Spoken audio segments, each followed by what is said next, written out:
পৰম শ্ৰদ্ধাভাজন 295 নং কুহুমযোগিনীয়া প্ৰাথমিক বিদ্যালয়ৰ অভিভাৱক অভিভাৱিকাসকল শিক্ষক শিক্ষয়িত্ৰীসকল আৰু মৰমৰ ছাত্ৰ ছাত্ৰীসকল ইতিমধ্যে আমি সকলোৱে অৱগতই যে মাননীয় অসম চৰকাৰৰ নিৰ্দেশ মতে আমি শিক্ষা সপ্তাহৰ আয়োজন কৰি আজি শেষ দিনত উপনীত হৈছোঁ।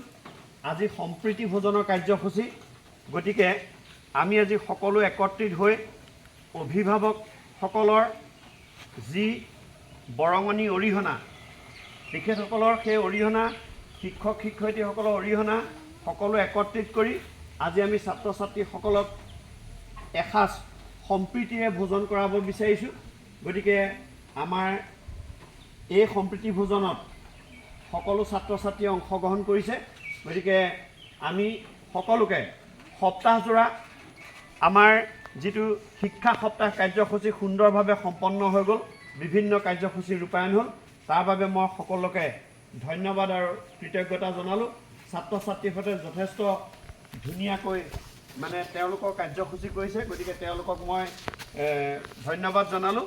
গতিকে এই সুযোগতে মই অভিভাৱকসকলকো স্থানীয় ৰাইজকো মই শুভেচ্ছা তথা ধন্যবাদ আৰু কৃতজ্ঞতা এইকাৰণে জনালোঁ যে আমাৰ আহ্বানৰ প্ৰতি সকলোৱে সঁহাৰি জনাই কোনোবাজনৰ বিবাহ বাৰ্ষিকী, কোনোবাজনৰ জন্মদিন, বিভিন্ন ধৰণৰ কাৰ্যসূচীও আজি ইয়াৰ লগত সংযুক্ত কৰিছে। গতিকে সকলোকে মই পুনৰবাৰ ধন্যবাদ জনাইছোঁ আৰু ভৱিষ্যতলৈও এনেকৈ বিদ্যালয়খনৰ সকলো দিশৰ উত্তৰণত আপোনালোকৰ সহায় সহযোগিতা আৰু দিহা পৰামৰ্শ একান্তভাৱে কামনা কৰিলোঁ। ধন্যবাদ। আৰু সকলো ছাত্ৰ ছাত্ৰীকে মই আজি এই সম্প্ৰীতি ভোজনৰ আহাৰ গ্ৰহণ কৰিবৰ কাৰণে অনুৰোধ জনালোঁ। সকলোৱে এতিয়া খোৱা আৰম্ভ কৰা। ভাল লাগিছে নাই?